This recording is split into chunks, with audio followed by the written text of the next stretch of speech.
Hello and welcome to our integration talks. So we're going to be trying to do this streaming through both the Soul platform, YouTube, and Facebook. And so we always just bring up a topic of what we're kind of going through in our own lives related to plant medicine or integration. And I'm going to start with just a breathing exercise while people filter in. And then if you do have any questions or anything through the chat, we put it in the comments and we'll address it. So, first, if you just take a moment to settle in and allow there to be stillness in your body, in your thoughts, I like to think of the analogy of just the French press that is pushing your awareness from your mind that is always running into your body slowly. Allow yourself to feel your feet on the ground or your back against the chair. And then we're going to do 3 breathing cycles. So it's going to be in for 5, hold for 3, exhale for 5, and then hold 3 on the empty. So we can go ahead and get started. Another part of this is on the exhale, do it in a way where it's making a noise like okay. So we'll go ahead and start at the inhale. 4, 3, 2, 1. Hold. 2, 1. And exhale. 4, 3, 2, 1. And then hold. 2, 1. And then breathe normally. And just really try to put your focus and your attention into your body. The purpose of this part is to develop some presence and calm the mind that is always running. All right, so second cycle, we're going to go in for 5, 4, 3, 2, 1. Hold. 2, 1, and exhale. 4, 3, 2, 1. Hold. 2, 1, and breathe normally.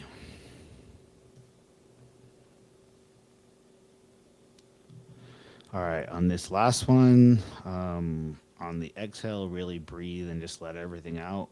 If you're able to, you can do it loudly, like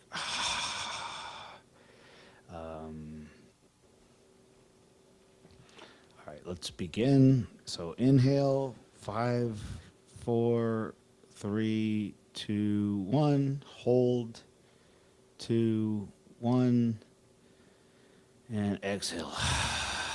4, 3, 2, 1. And hold. 1. Okay, breathe normally.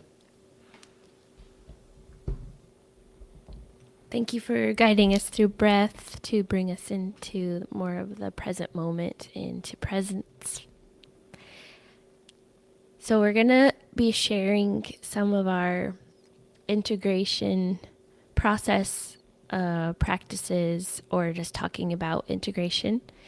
And integration, by definition, is taking like the truth, the insight, the wisdom, the experience of ceremony and applying it into everyday life. So embodying the ceremony where it becomes truth in your body. And in order to do that, it takes awareness, the mental switch that you are going to embody. We're making adjustments in the mind and then also in the body through integrating or establishing new habits, new micro changes. And repetition is how habits are formed. So, Yeah, and I believe that your human body kind of consists, well, it's not so much a belief, it's true, that your human body consists of three main components. So one of them is your mind, which are your thoughts. The other one is your heart or your feelings and emotions. And then the other one is like your gut intuition, is basically your nervous system. And I believe that ayahuasca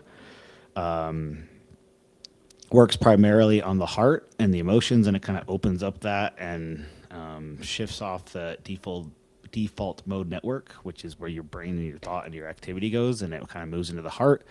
But I feel like some of the work to be done afterwards is the other areas. So what we're going to focus on today is mainly your thoughts and that inner critic.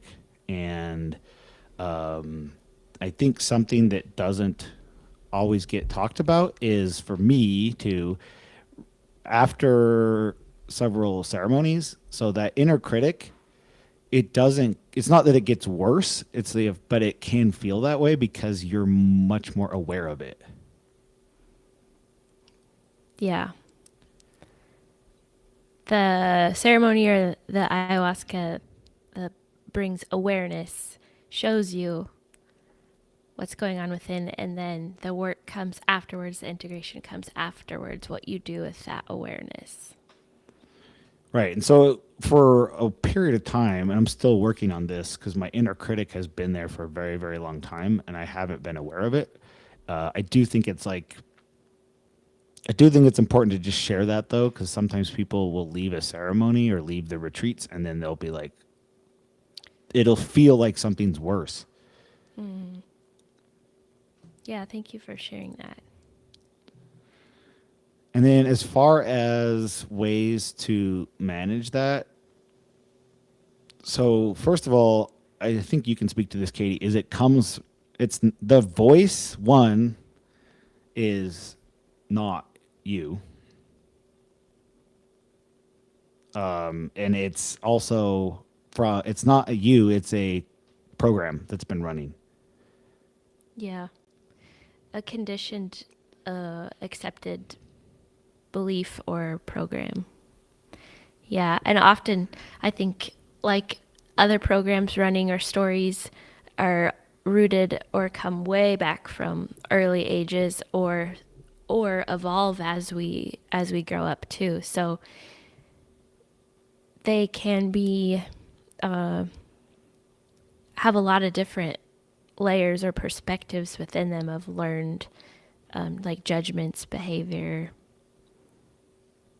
So one of the things that I think is a good technique is if you if you have the space, sit there and speak these thoughts out loud. Speak all the thoughts out loud that come to you, or write them down. Yeah, I think awareness is the first step for sure. So you have the awareness, and then what are you going to do with the awareness? So if you're speaking them out loud, you're going to notice how cruel they possibly could be, the tone they're in, when they arise, what you're doing, what activity they're around, if there is one. But I think I haven't used that tool to actually speak them out loud to for the purpose of recognizing them. But I think if people did, they would see that they're not speaking lovingly to themselves, and they probably wouldn't be speaking like that to anyone else that they love.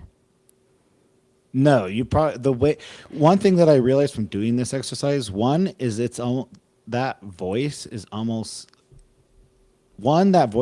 speaking like it's speaking to a child, but in a shitty way.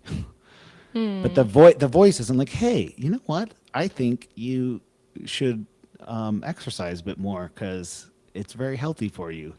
It's usually like if very, very simple words that are not kind. The critic. Mm-hmm. Yeah. And so twofold to this, I think, is once you have the awareness that has been running, there's also another layer of awareness of how you feel about that being running, and not to judge the self even further for having had a critic. So it takes a lot of compassion and love and practice to begin to soften that voice. And so I think that's a good way to think about it too, is to bring awareness, recognize that it's not how you want to talk to yourself internally, because you wouldn't do that to someone you love. And then how can you soften it or reframe it, and shifting the perspective of, if I would never say that to a kid or myself, or in an empowering way, or someone else, then what would I say to myself? And then make sure you speak that loving reframe to yourself. That's the part that I haven't completely gotten to, but I have been speaking some of those out loud or writing them down. And then I've tried experimenting with the ways to actually speak back to it. How do you do that? Well, I've been trying. I have been trying to kind of make it a game in a way. So I have tried different ways. So like if it comes up and it's like you need to do this or you're not where you're at or whatever, I've tried to do more than one technique. Like I have been like, well, fuck you. And then I've also been like, hey, thanks, but that's not the most, like this isn't working. Like maybe this could be this. I haven't done it yet, so something here is not working. Or like, is that true? Or almost like if joking with it, and it's like it is interesting because that the voice too is almost like speaking to you in a way, like if a kid was upset or mad or angry, they would speak to somebody in that way. That's kind of the only way it's come from. So it's almost like it's like a programming that somebody else said from when you were a child, and then it's speaking to you now like an angry, impatient child trying to do something that is helpful, but like it's like if a kid was trying to get you to exercise, they might call you fat. Like because they don't know any better. And so having some awareness of just like, okay, this is there. It's not myself. It's speaking to me like in a way that's not kind. And then even if I guess looking at it as like a kid, it's like, okay, well, it doesn't know any better. This is like programming, conditioning, and just the layer of like served a or is trying to serve a purpose, but isn't doing it in a helpful way. And then do you challenge that voice to do a reframe? Yeah, but I think that's the like the part that I'm still kind of working on. Is like, okay, what do I want it to say? Or, I mean, I guess that's the second component too. Is if you're speaking this out loud or if you're writing it down, what would you rather it do, say, Yeah. or writing what you would rather the dialogue be? Because I think like anything, it's not something that's just going to go away. I think when we recognize, like, I think of it as like a garden of the mind. And so if you're pulling out a weed, you want to fill it either with something so that it's not leaving a hole. Like you're pulling something out, you're planting something new. And that's kind of like a cycle. There's a death and a rebirth. There's an out and an in. And so I think that's the best time to try a new perspective, a new belief, a new voice. And even if it at the beginning is something as simple as I deserve to speak to myself with kindness, or that's not how someone speaks to someone they love, therefore we're going to change that. And then have this whole, like, if you need to bring like rationale to it to help it be more acceptable to land, and then say, I love myself, therefore I'm going to go to the gym because I deserve to feel good and take good care of my body. Speaking to the fat comment. Yeah. So it'd be, yeah. Or what would be something that is easier for you to receive or to say in a loving way that begins to to plant a seed of love? Well, I don't know entirely other than trying to say, hey, thanks for what you're trying to do. Maybe we could do it in a different way. Yeah. I mean, that's something I'm still navigating. I think it takes a lot of practice, and affirmations can feel really uncomfortable and foreign at first, just like anything new. Like even when you get a new haircut that you wanted, sometimes you can walk out of the hair salon and it feels awkward, uncomfortable, and it takes a minute to like settle into it. But that's like a physical example, but whenever we're doing something new, it's going to be uncomfortable. And if you can allow the uncomfortability to be there and then keep pushing through, it's like it's a muscle. Love and the softening the inner critic is like a mental workout.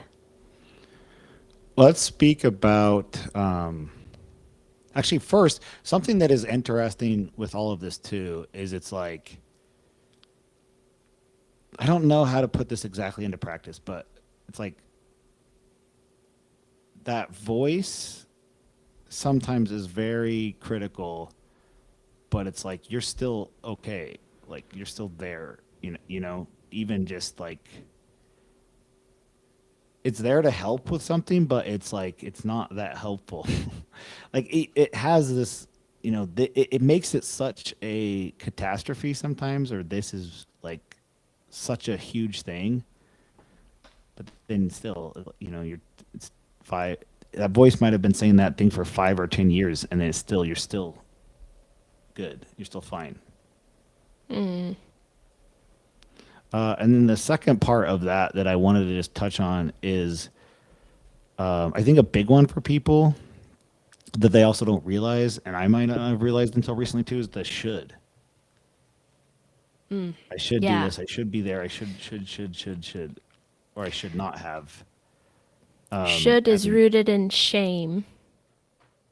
so, how do Yeah. you suggest kind of navigating a bit of that? Because even just with the inner critic, or when those keep coming up. One way that's an easy switch out for should is the word could, because that also reminds us that we have the choice. So instead of like, I should go to the gym, that's rooted in like, someone else wants me to, or I need to do this to be good enough, or I would need to do this for my body to be. And that's all not from a place of love, of knowing your worth, and of love and care and kindness to the self. So if you say, I could go to the gym, you're already shifting that you have the power of choice. And then also the could is like, you don't have to, you're choosing to go to the gym because why? You want to feel good in your body. And so that just shifting the should to could is an easy switch. It even rhymes. It almost sounds the same, but it has a completely different vibration or frequency with the word. And even in the power of choice is huge. And then I think one way to begin to reframe how you were saying is just recognizing that it is there, and it is there, and there's a different way to speak to yourself. So how you acknowledge like that's not nice, or earlier you said like ouch, like acknowledging that it's actually Painful. painful and not constructive. And then you could say, I am willing to talk to myself in a more loving way. And reframing the brain of I am willing puts you in the mode of like creation or newness. And so even hearing like I am willing to learn to love myself. I am willing to learn how to speak more kindly. I'm willing to soften this voice in my head. I think that that is a forward statement and easier to receive instead of sometimes people really do have a hard time like saying I love myself, and it takes a while to it can take a while to get there, and that's part of the journey too. But that the willingness is even like committing to a gym routine, it's the willingness and it's the choice, and then it's committing to it is what, and then repetition. So I think that, did I answer your question? Yeah. Well, I mean, even just using could instead of should, or Yeah. I'm open or I'm willing to have those be different. Yeah. It's huge. Little shifts make a huge difference, especially over time. It's like the little boat analogy. Yeah, the 3% shifts creates a huge thing on the 3% shift creates a huge shift over a large amount of time. Yeah. And it's always a growth and an expansion. So if you're like I'm willing to learn to love myself, that will naturally be in an expansion because the way the brain works is it will begin to look for ways to learn to love yourself. It's Yeah. how the mind is a really cool tool. Well, okay, so to summarize all of this, first, I think it is normal, and it's not that there's anything wrong with you if after you have an experience with medicine or you leave a retreat, if it becomes worse, because it's not actually worse, there's just more awareness of it. Because that was something for me that was a bit overwhelming at one point, and what it probably is, it's probably always been there, and you just haven't realized it. It's just been there's almost like a blissful ignorance about it because you accept, okay, this is my reality, or this is me, or this is the thought, or this is it, and then all of a sudden now it's like, okay, oh wow, this is like been a constant running loop. Then second thing is, okay, start either writing it down or speaking it out loud or being, developing like a relationship with it. I think the saying the ouch or saying something like that was hurtful, or just something gives your mind a bit of a recognition. The subconscious has some recognition of what it's actually doing or causing, and then having like a dialogue with itself to find out what is actually working, where it's coming from, what it's speaking like, and then doing what you also said as far as like reframing of how you actually would like it to do and how it could be useful for you since it's there. Yeah. Yeah. Thank you for recapping that. All right. Well, if anyone has any comments or awareness or feedback or their own methods of this, then you can go ahead and write it in the comments. And otherwise, I think the next one of these that we'll be doing will be not next Friday, but the following one. Yes. Thank you. Thank you for being here. All right. Have a great day, everybody. Goodbye.